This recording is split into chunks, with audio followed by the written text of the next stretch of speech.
how can you maintain your daytime energy levels even if you struggle with either insomnia or other sleep problems? In this video, we're really going to look at what you can do proactively even if your sleep quality at night isn't really that great, and whether or not you're struggling with falling asleep or sleeping through the night because you have nighttime disturbances, and of course not waking up refreshed in the morning. Daytime energy levels will also be a problem, and I know that from the time when I struggled with my insomnia. Not getting great quality sleep at night is going to affect our daytime energy levels, but it doesn't mean there is nothing you can do about it. So in this video, we're really going to look at a couple of different things that you can put in place so that you can get through your daytime in a better way. Now, before we do that, and if you're new to this channel, then I'm going to introduce myself. My name is Beatrix Schmidt. I'm a sleep coach, a professional speaker, and the creator of the Sleep Skills for Life membership program, which is very much about helping people like you who struggle with sleep problems or even insomnia to overcome that. The program is practical, which means that I share all of my 12 years of research, all of the tools and techniques that I previously shared with one-to-one clients only for the last 7 years. And the program is designed to actually help you get to a better place.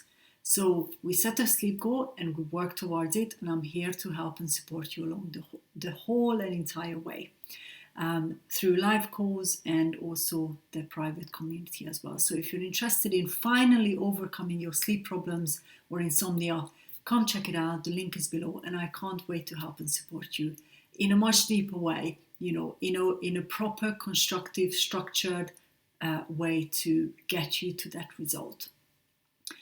And those of you who are returning, then welcome back. Thank you for being a subscriber, and thank you for following my content and consuming my content. I really appreciate every single view, every single subscriber that I have, so we can really have these conversations about practical ways that really you can deal with your sleep problems and move forward from there. So make sure you subscribe, hit that little bell so I can let you know when we post a new video, and say hello in the comments. Let me know what you learned from this video, and obviously you can hit that like button at the end as well if you have liked the content in today's video. So let's go back to that question. Now, obviously, if you have sleep struggles, the first step is to really practically work towards overcoming them.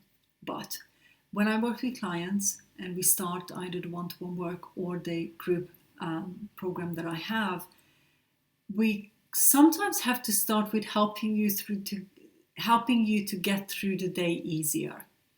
Because sometimes actually not being able to fall asleep comes from being so judgmental about what you were able to achieve during the day, and maybe even being very critical to yourself about I should have done, could have done better. So I know how important it is to be able to have a better daytime that leads to better sleep. And I've had this over the years with clients a lot, so I know that it's an important piece of that entire sleep puzzle. So when I look at clients who don't sleep well, we've got to look at how bad your sleep is, or that extent of inappropriate and insufficient sleep is. If you're under 6 hours, please go seek help, because that's more of an extreme problem than maybe if you sleep 6.5, 7 hours consistently and you're okay, but there is a bit of a struggle. So different people have different extent of sleep problems, which is where again the energy levels come in as well. If you're okay, but you just want to boost your energy levels, then that's very different than if you're feeling exhausted or super tired the whole day, all day, and every day. So when I approach energy levels, just like you might have seen in previous video, I break it down. I break everything down in a little bit more of a manageable way. So what do you struggle with? Do you struggle with maybe more of a lack of physical energy? So you are physically tired. That's very different from being mentally tired because your brain has been overloaded. Your mind has been super active. The two different tiredness are very, very different, and how we approach solving it and overcoming it and improving the energy levels is different. And then the third part is emotional energy.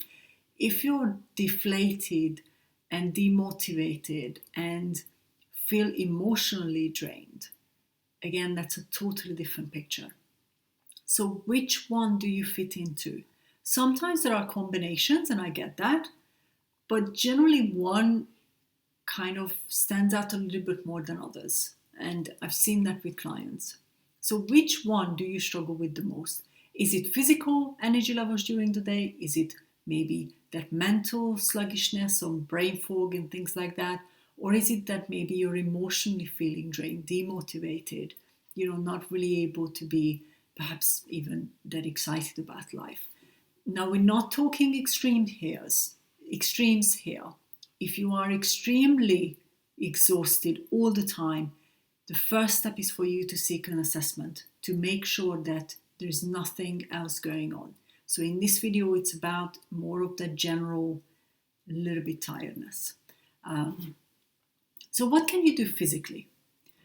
Eating and drinking habits, and I mentioned these in previous videos, is one of the best ways to support your body physically. I often actually help my clients to figure out what are those eating habits that they're not really facing.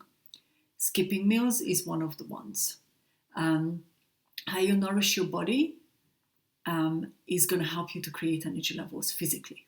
There's no question about that. The better you nourish your body physically, the better your energy levels generally going to be. The next one is that brain fog, that brain sluggishness, the mental tiredness that you experience.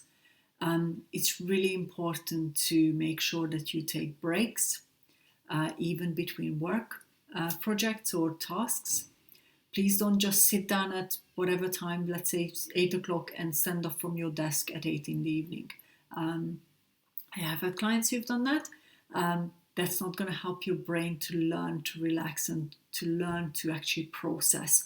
The more you bombard your brain and your mind with a lot of different things during the day, the more it actually needs time to process all those different things.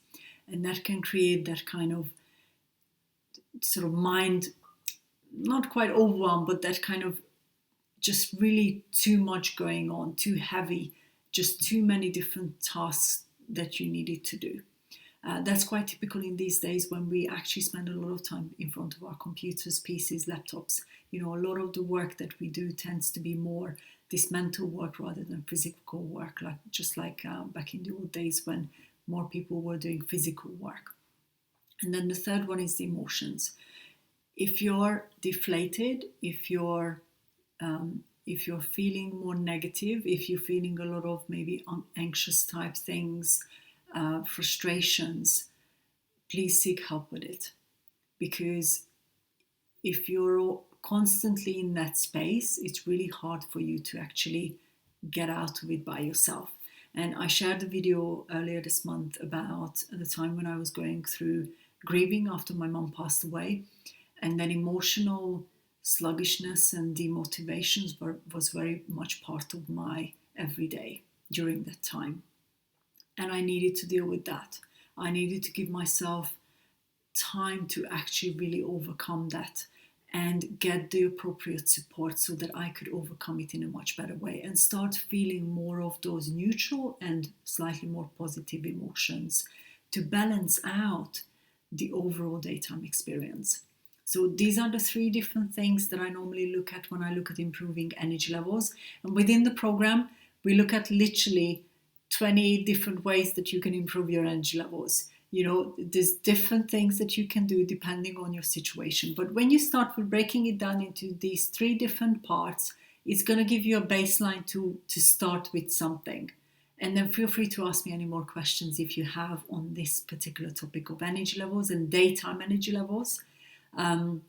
Because again, it's very much a big part of my work when helping clients to overcome sleep problems and even insomnia. The daytime ability to be able to do what we want to do and achieve what we want to achieve plays a role in how peacefully we're able to sleep at night as well. So thank you for watching. Make sure you hit that like button if you have liked what I shared today. Pick one area and explore it further. How can you improve either your physical energy, your mental energy, or your emotional energy during the day, depending on which one relates to you the most? And also look at how to improve your sleep at night through those practical sleep skills, because sleep is a really great way for you to recharge the body and really get into the day with good amounts of energy to start with, so you don't feel so depleted straight away when you wake up in the morning. So thank you for watching. Make sure you share it with someone who struggles. Join the conversation in the comments, or if you're not happy to share openly, you can join my community as well through my website. You find all the links below, and I'm really looking forward to seeing you in the next video this week, which is going to be another installment of the Q&A, sleep Q&A on this particular topic, and I'll pick a question from the community to answer and go into a little bit more details from a bit more of that personal perspective as well. So thank you for watching, and I'll see you soon in the next video.